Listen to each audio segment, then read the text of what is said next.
Hello everyone, welcome to Digi's commerce adda. ನಾನು ನಿಮ್ಮ DG sir.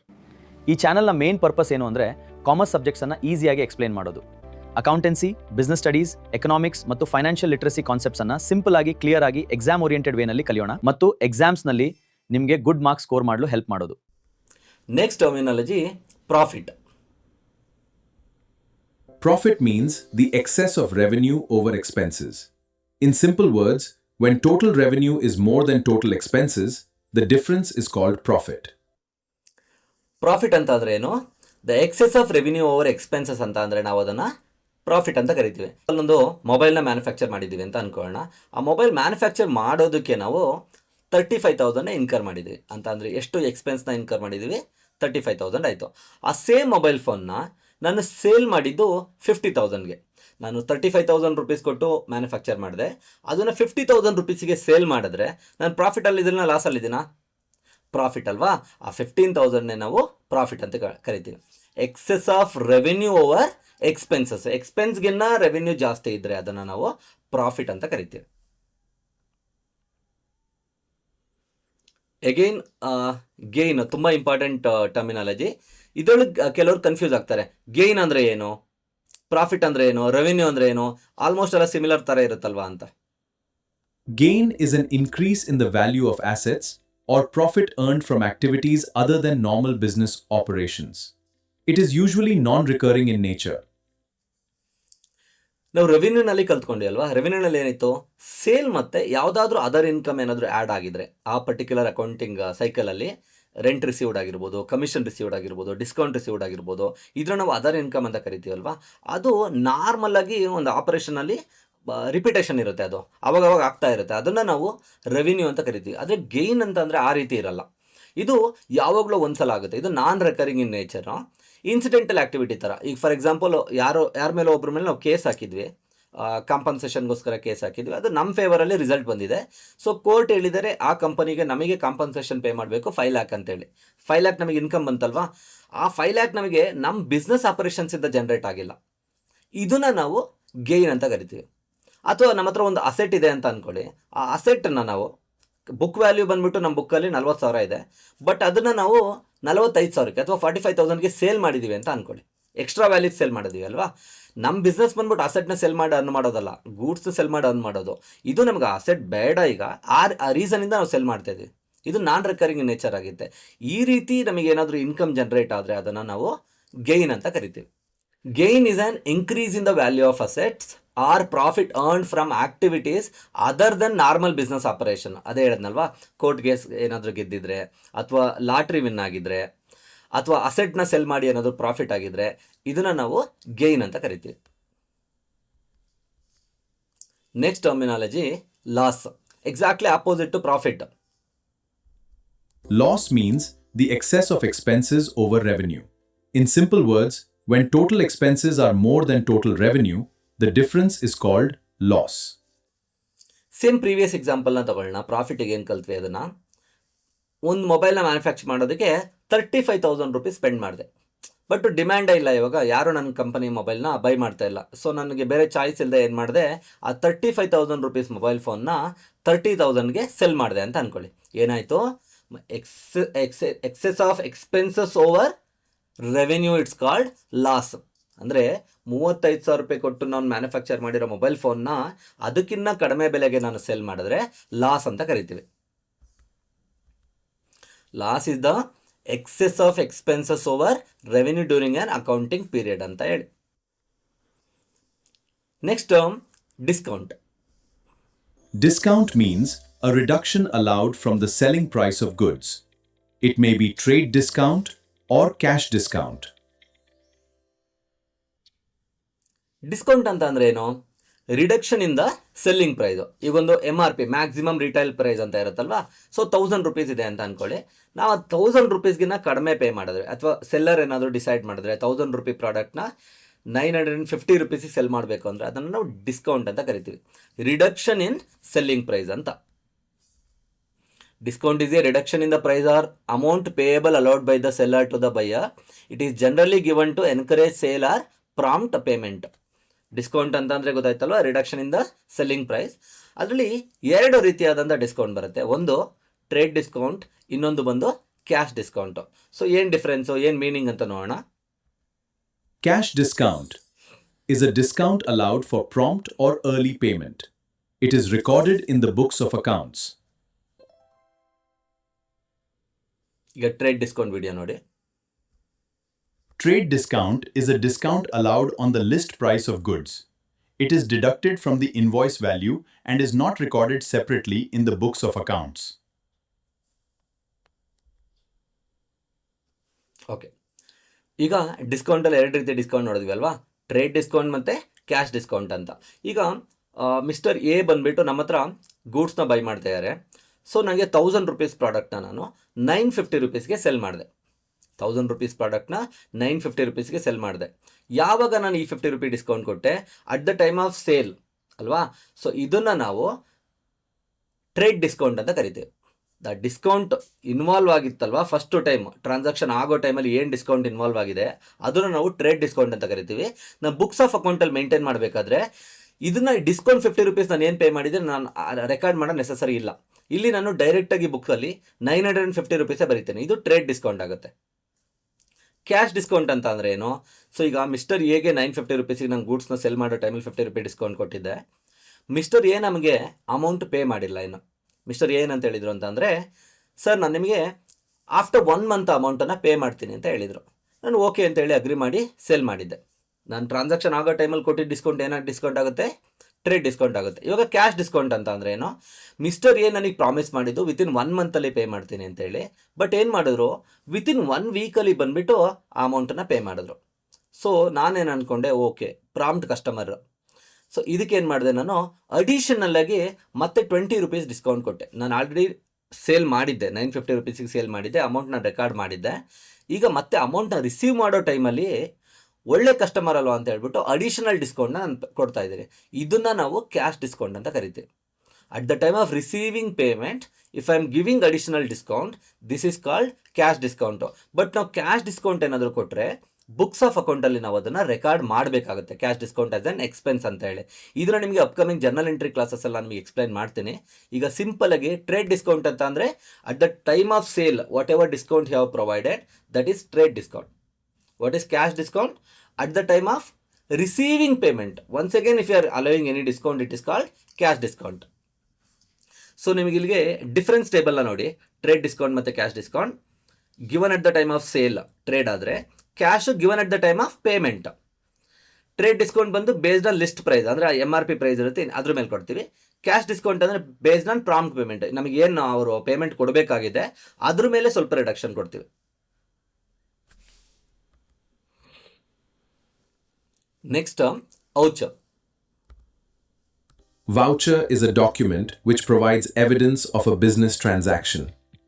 It is used as the basis for recording transactions in the books of accounts. Voucher is documentary evidence supporting a business transaction. ಅಂದರೆ ನಾವೊಂದು ಬಿಸ್ನೆಸ್ಸಲ್ಲಿ ಯಾವುದೇ ಟ್ರಾನ್ಸಾಕ್ಷನ್ನ ನಾವು record ಮಾಡಬೇಕು ಅಂತಂದರೆ, transaction terminology ಕಲ್ತೀವಿ ಅಲ್ವಾ, ಒಂದು ಎಕನಾಮಿಕ್ ಆ್ಯಕ್ಟಿವಿಟಿ ಬಿಟ್ವೀನ್ 2 ಎಂಟಿಟೀಸ್ನಲ್ಲಿ ನಡೆದ್ರೆ ಅದನ್ನು ನಾವು ರೆಕಾರ್ಡ್ ಮಾಡಬೇಕಾದ್ರೆ ಅದಕ್ಕೆ ನಮಗೆ ಪ್ರಾಪರ್ ಆದಂಥ ಪ್ರೂಫ್ ಇರಬೇಕು. ಆ ಬಿಲ್ ಇದ್ದರೆ ಅಥವಾ ಇನ್ವಾಯ್ಸ್ ಇದ್ದರೆ ಅಥವಾ ಕ್ಯಾಶ್ ಮೆಮೊ ಇದ್ದರೆ ಮಾತ್ರ ನಾವು ಆ ಟ್ರಾನ್ಸಾಕ್ಷನ್ಗಳನ್ನ ರೆಕಾರ್ಡ್ ಮಾಡ್ಬೋದು. ಇದಕ್ಕೆ ನಾವು ವೋಚರ್ ಅಂತ ಕರಿತೀವಿ. ಅದೇ ಪ್ರೂಫ್, ನಮಗೆ ಆ ಪ್ರೂಫ್ ನಮ್ಮ ಹತ್ರ ಇರಲೇಬೇಕು. ನಾವು ಯಾವುದೇ ಟ್ರಾನ್ಸಾಕ್ಷನ್ನ ರೆಕಾರ್ಡ್ ಮಾಡಬೇಕು ಅಂತ ಅಂದರೆ ಆ ಪ್ರೂಫ್ ಇರಬೇಕು ನಮಗೆ. ಅದನ್ನು ನಾವು ವೋಚರ್ ಅಂತ ಕರಿತೀವಿ. Voucher is a return document or proof supporting a business transaction. It acts as evidence that a transaction has taken place and is used while recording transaction in the books of accounts. ನಮಗೆ voucher ಏನಕ್ಕೆ ಅದು use ಆಗುತ್ತೆ ಅಂತ ಅಂದರೆ support document ಆಗಿ help ಆಗುತ್ತೆ ಯಾವುದೇ ಟ್ರಾನ್ಸಾಕ್ಷನ್ನ ನಾವು ರೆಕಾರ್ಡ್ ಮಾಡಬೇಕು ಅಂತಂದರೆ. Next term, goods. Goods are the items in which a business deals or trades. For example, clothes are goods for a cloth merchant and books are goods for a bookseller.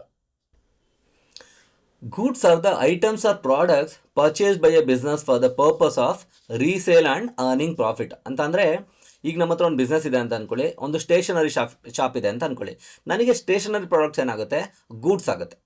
ನಾನು ಏನಕ್ಕೆ stationery products ಇಟ್ಕೊಂಡಿದ್ದೀನಿ, because ನಂದು stationery shop, stationery cell ಮಾಡೋದು ನಂದು business activity, so ಅದು ನನಗೆ goods ಆಗುತ್ತೆ.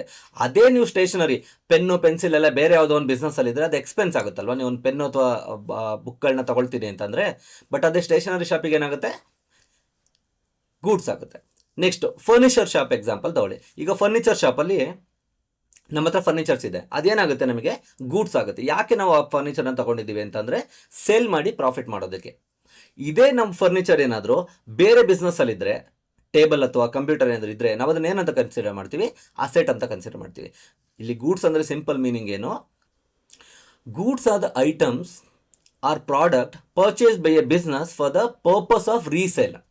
ನಾವು ಏನಕ್ಕೆ ಬೈ ಮಾಡಿದ್ದೀವಿ, ಆ ಪ್ರಾಡಕ್ಟ್ನ ರೀಸೇಲ್ ಮಾಡಿ ಪ್ರಾಫಿಟ್ ಅರ್ನ್ ಮಾಡೋದಕ್ಕೆ ಬೈ ಮಾಡಿದ್ದೀವಿ. ಇದನ್ನು ನಾವು ಗೂಡ್ಸ್ ಅಂತ ಕರಿತೀವಿ.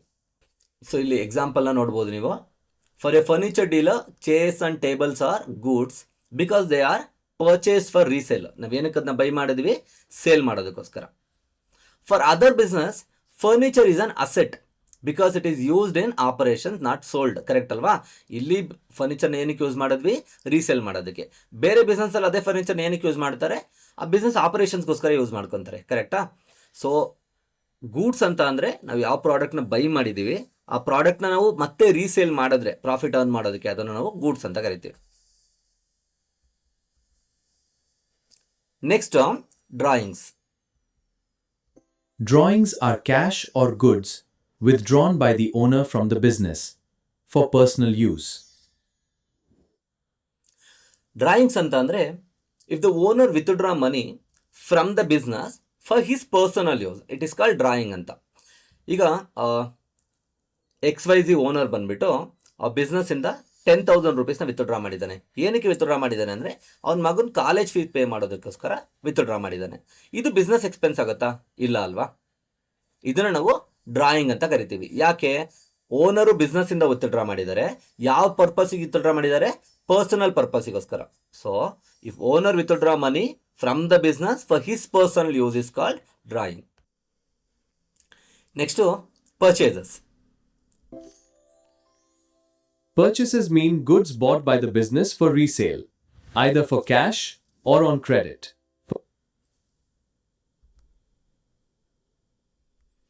ಸೇಮ್ ಲೈಕ್ ಗೂಡ್ಸ್ ಥರನೇ purchase means buying goods for the resale or for ಪ್ರೊಡಕ್ಷನ್ಗೆ ನಾವು ಗೂಡ್ಸ್ ಪರ್ಚೇಸ್ ಅಂತ ಕರಿತೀವಿ. ಇದು ಪರ್ಚೇಸ್ನ ನಾವು ಕ್ಯಾಶಲ್ಲಾದರೂ ಮಾಡ್ಬೋದು ಅಥವಾ ಕ್ರೆಡಿಟಲ್ಲಾದರೂ ಮಾಡ್ಬೋದು. ಏನಕ್ಕೆ ಪರ್ಚೇಸ್ ಮಾಡ್ತೀವಿ? ಒಂದು ಮ್ಯಾನುಫ್ಯಾಕ್ಚರ್ ಮಾಡೋದಕ್ಕೋಸ್ಕರ ಪರ್ಚೇಸ್ ಮಾಡ್ತೀವಿ, ಅಥವಾ ಅದನ್ನು ನಾವು ರೀಸೇಲ್ ಮಾಡೋದಕ್ಕೋಸ್ಕರ ಪರ್ಚೇಸ್ ಮಾಡ್ತೀವಿ.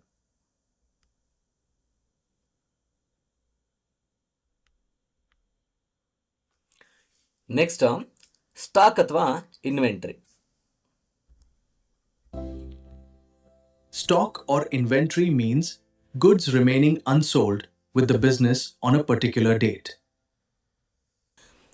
ಸ್ಟಾಕ್ ಅಂತ ಅಂದರೆ ಎಂಡ್ ಆಫ್ ದ ಡೇ ಅಥವಾ ಎಂಡ್ ಆಫ್ ದ ಇಯರ್ ನಮ್ಮ ಹತ್ರ ಏನು ಗೂಡ್ಸ್ ಅವೈಲಬಲ್ ಇರುತ್ತೆ ಅದನ್ನು ನಾವು ಸ್ಟಾಕ್ ಅಥವಾ ಇನ್ವೆಂಟ್ರಿ ಅಂತ ಕರಿತೀವಿ. ಈಗ ಟ್ರೇಡಿಂಗ್ ಕನ್ಸರ್ನಲ್ಲಿ ಇಲ್ಲಿ ಗೂಡ್ಸ್ ಪರ್ಚೇಸ್ ಮಾಡಿರ್ತೀವಿ, ಕೆಲವು ಗೂಡ್ಸ್ಗಳನ್ನ ಸೋಲ್ಡ್ ಮಾಡಿದ್ದೀವಿ. ಏನು ನಮ್ಮ ಹತ್ರ ರಿಮೈನಿಂಗ್ ಅನ್ಸೋಲ್ಡ್ ಗೂಡ್ಸ್ ಇರುತ್ತೆ ಅದನ್ನು ನಾವು ಸ್ಟಾಕ್ ಅಥವಾ ಇನ್ವೆಂಟ್ರಿ ಅಂತ ಕರಿತೀವಿ. ಇದನ್ನು ಕ್ಲೋಸಿಂಗ್ ಸ್ಟಾಕ್ ಅಂತ ಕರಿತೀವಿ. ಸ್ಟಾರ್ಟಿಂಗ್ ನಾವು ಬೈ ಮಾಡಿದಾಗ ಟೋಟಲ್ ಎಷ್ಟಿತ್ತು ಅದು ಓಪನಿಂಗ್ ಸ್ಟಾಕ್ ಆಗುತ್ತೆ. ಅದರಿಂದ ನಾವು ಏನು ಮೈನಸ್ ಮಾಡ್ತೀವಿ, ಏನೇನು ಸೇಲ್ ಮಾಡಿದ್ದೀವಿ, ಅದು ಸೇಲ್ ಮಾಡಿ ಉಳ್ಕೊಂಡಿರೋ ಗೂಡ್ಸ್ನ ನಾವು ಕ್ಲೋಸಿಂಗ್ ಸ್ಟಾಕ್ ಅಂತ ಕರಿತೀವಿ. ಆ ಪರ್ಟಿಕ್ಯುಲರ್ ಡೇ ಏನು ಉಳ್ಕೊಂಡಿದೆ ಅಲ್ವಾ ಅದೇ ನಮಗೆ ಸ್ಟಾಕ್ ಆಗುತ್ತೆ ಇಲ್ಲಿ. ಇದು ಟ್ರೇಡಿಂಗ್ ಕನ್ಸರ್ನಲ್ಲಿ. ಅದೇ ನಮಗೆ ಮ್ಯಾನುಫ್ಯಾಕ್ಚರಿಂಗ್ ಕನ್ಸರ್ನ್ ಆದರೆ ರಾ ಮೆಟೀರಿಯಲ್ ಬೈ ಮಾಡಿರೋದು ಆವತ್ತಿನ ದಿನ ಏನು ಉಳ್ಕೊಂಡಿದೆ ಅದು ನಮಗೆ ಇನ್ವೆಂಟ್ರಿ ಅಥವಾ ಸ್ಟಾಕ್ ಆಗುತ್ತೆ. Semi finished goods, full finish ಆಗಿಲ್ಲ, ಹಾಫ್ ಮಾತ್ರ ಫಿನಿಶ್ ಮಾಡಿದ್ವಿ ಆ ಪ್ರಾಡಕ್ಟ್ನ ಅಂತ ಅಂದರೆ ಅದು ಸಹ ನಮಗೆ ಇನ್ವೆಂಟ್ರಿ ಅಥವಾ ಸ್ಟಾಕ್ ಆಗುತ್ತೆ. ಅಥವಾ ಕಂಪ್ಲೀಟ್ ಫಿನಿಶ್ ಆಗಿದೆ ಗೂಡ್ಸು, ಆದರೆ ನಾವಿನ್ನೂ ಸೇಲ್ ಮಾಡಿಲ್ಲ, ಅದು ನಮ್ಮಿನ್ನ ಬಿಸ್ನೆಸ್ಸಲ್ಲೇ ಇದೆ ಅಂತಂದರೆ ಅದನ್ನು ಸಹ ನಾವು ಸ್ಟಾಕ್ ಅಥವಾ ಇನ್ವೆಂಟ್ರಿ ಅಂತ ಕರಿತೀವಿ. Stock refers to the goods or inventory that remain unsold in the business at a particular date. It includes goods available for sale. ಆ ಪರ್ಟಿಕ್ಯುಲರ್ ದಿನ ನಮ್ಮ ಹತ್ರ ಏನು ಗೂಡ್ಸ್ ಅವೈಲಬಲ್ ಇದೆ ಅದನ್ನು ನಾವು ಸ್ಟಾಕ್ ಅಥವಾ ಇನ್ವೆಂಟ್ರಿ ಅಂತ ಕರಿತೀವಿ.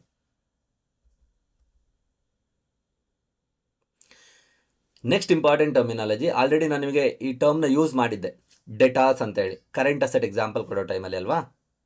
ಸೊ ಡೆಟಾರ್ ಅಂದರೆ ಏನು ಅಂತ ನೋಡಿ. Debtors are persons or firms who owe money to the business. They arise when goods are sold on credit.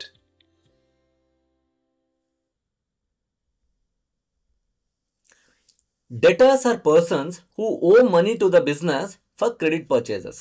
So ಅಂದರೆ ನಾವು ಸೇಲ್ ಮಾಡಿದ್ದೀವಿ ಗೂಡ್ಸ್ನ, ನಮ್ಮ ಹತ್ರ ಗೂಡ್ಸ್ನ ತಗೊಂಡವರು ಅಮೌಂಟನ್ನ ಇಮ್ಮಿಡಿಯೇಟಾಗಿ ಪೇ ಮಾಡಿಲ್ಲ ಅಲ್ವಾ. ಸೊ ಇದನ್ನು ನಾವು ಡೆಟಾರ್ ಅಂತೀವಿ. The person whom we have sold, okay, ಈ ಓಸ್ ಮನಿ ಟು ದ ಬಿಸ್ನೆಸ್. ಈಗ ಮಿಸ್ಟರ್ ಎಗೆ ನಾನು 1000 ರೂಪೀಸ್ ಪ್ರಾಡಕ್ಟ್ನ ಸೇಲ್ ಮಾಡಿದ್ದೀನಿ, ಅವರು ನನಗೆ ನೆಕ್ಸ್ಟ್ ಮಂತ್ ಪೇ ಮಾಡ್ತೀನಿ ಅಂತ ಹೇಳಿದ್ದಾರೆ. ಸೊ ಮಿಸ್ಟರ್ ಎ ಏನಾಗ್ತಾರೆ, ನನಗೆ ಡೆಟಾರ್ ಆಗ್ತಾರೆ. ಯಾಕೆ ಅವರು ಡೆಟಾರ್ ಆಗ್ತಾರೆ ಅಂತಂದರೆ, ಇದು ಕ್ಯಾಶ್ ಟ್ರಾನ್ಸಾಕ್ಷನ್ ಅಲ್ಲ, ಕ್ರೆಡಿಟ್ ಟ್ರಾನ್ಸಾಕ್ಷನ್. ಇನ್ ಫ್ಯೂಚರಲ್ಲಿ ನನ್ನ ಅಮೌಂಟನ್ನು ನಾನು ರಿಸೀವ್ ಮಾಡ್ತೀನಿ ಅಂತಂದರೆ ಆ ಪರ್ಸನ್ನ ನಾವು ಡೆಟಾರ್ ಅಂತೀವಿ. ಯಾವಾಗ ಡೆಟಾರ್ ಕ್ರಿಯೇಟ್ ಆಗುತ್ತೆ? Whenever there is a credit sale, okay, to the person whom you have sold goods on credit, that person will become your debtor. What is debtor? Debtors are person who owe money to the business. ಅಂದರೆ ನಮಗದು receivable, ಇನ್ ಫ್ಯೂಚರಲ್ಲಿ ನಾವು ಅದನ್ನು collect ಮಾಡ್ಕೋಬೇಕಾಗತ್ತೆ, ಅದನ್ನು ನಾವು debtor ಅಂತ ಕರಿತೀವಿ.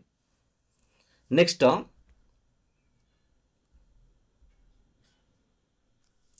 Creditors. So opposite debtor. ಕ್ರೆಡಿಟಾರ್ಸ್ನ ನಾನು ಯಾವುದಕ್ಕೆ ಎಕ್ಸಾಂಪಲ್ ಕೊಟ್ಟಿದ್ದೆ ನಿಮಗೆ? ಕರೆಕ್ಟ್, ಕರೆಂಟ್ ಲಯಬಿಲಿಟಿಗೆ ಎಕ್ಸಾಂಪಲ್ ಕೊಟ್ಟಿದ್ದೆ ಅಲ್ವಾ. ಸೊ ಕ್ರೆಡಿಟಾರ್ ಬಂದ್ಬಿಟ್ಟು ನಮಗೆ ಲಯಬಿಲಿಟಿ ಆಗುತ್ತೆ. Obligation to pay same opposite debtor ಆಗುತ್ತೆ. ನೋಡೋಣ. Creditors are persons or firms to whom the business owes money. They arise when goods are purchased on credit. See, if someone owe money to us, it's called debtor, asset ಆಗುತ್ತೆ. But if we owe money to some other entity, some other business, ಅದನ್ನು ನಾವು creditor ಅಂತ ಕರಿತೀವಿ. For example, ನಾನು raw material by ಮಾಡಬೇಕು, ನನ್ನ ಹತ್ರ amount ಇಲ್ಲ ಈಗ. ಸೊ ನಾನೇನಂತ ಹೇಳಿದೆ, ಈಗ ಬೈ ಮಾಡ್ತೀನಿ, ಆಫ್ಟರ್ 2 ಮಂತ್ ನಾನು ನಿಮಗೆ ಪೇ ಮಾಡ್ತೀನಿ ಅಂತಂದರೆ ಓಕೆ, ಅಗ್ರಿ ಆಯಿತು, ಟ್ರಾನ್ಸಾಕ್ಷನ್ ಆಗೋಗಿದೆ. ಈಗ ನಾನು ಪರ್ಚೇಸ್ ಮಾಡಿದೆ ಅಲ್ವಾ ಗೂಡ್ಸು, ಅಮೌಂಟ್ನ ಪೇ ಮಾಡೋದನ್ನ ಇಲ್ಲ ಅಲ್ವಾ. ಯಾವಾಗ ಪೇ ಮಾಡ್ತೀನಿ? ನಿಯರ್ ಫ್ಯೂಚರಲ್ಲಿ. ಅಂದರೆ obligation to pay the money has been arised. ಕರೆಕ್ಟಾ? ಸೊ ನಾನು ಯಾವ ಪರ್ಸನ್ ಹತ್ರ ನಾನು ಬೈ ಮಾಡಿದೆ ಈ ಗೂಡ್ಸನ್ನು, ಆ person will become my creditor. ಯಾಕೆ ಅಂತಂದರೆ ನನ್ನ obligation to pay has been arised, it is called creditor. Creditors are persons to whom the business owes money for credit purchases. So ನಾನು ಯಾರಿಗೆ ಅಮೌಂಟನ್ನು ಓ ಮಾಡಿದ್ದೀನಿ ಅಥವಾ ಪೇಯಬಲ್ ಇನ್ ಫ್ಯೂಚರಲ್ಲಿ, ಆ ಪರ್ಸನ್ ನನಗೆ ಕ್ರೆಡಿಟಾರ್ ಆಗ್ತಾನೆ. ಇದಿಷ್ಟು NCERT ಪ್ರಕಾರ basic important terminologies. So I hope ನಿಮಗೆ ಈ ವಿಡಿಯೋದಲ್ಲಿ ಎಲ್ಲ ಟಾಪಿಕ್ ಅರ್ಥ ಆಗಿದೆ ಅಂತೇಳಿ. ಇನ್ ಕೇಸ್ ನಿಮ್ಗೆ ಅರ್ಥ ಆಗಿಲ್ಲ ಅಂತಂದರೆ ಮತ್ತೊಂದು ಸಲ ಈ ವಿಡಿಯೋನ ವಾಚ್ ಮಾಡಿ. ನೆಕ್ಸ್ಟ್ ವಿಡಿಯೋದಲ್ಲಿ ಅಕೌಂಟಿಂಗ್ ಕಾನ್ಸೆಪ್ಟ್ಸ್ಗಳ ಬಗ್ಗೆ ತಿಳ್ಕೊಳ್ಳೋಣ. ನಮ್ಮ ವಿಡಿಯೋ ನಿಮಗೆ ಇಷ್ಟವಾದರೆ ಮತ್ತು ಯೂಸ್ಫುಲ್ ಅನಿಸಿದರೆ ಮಾತ್ರ please like, comment, share and subscribe to our channel. Your support motivates us to come up with more helpful videos like this. Let's simplify commerce together.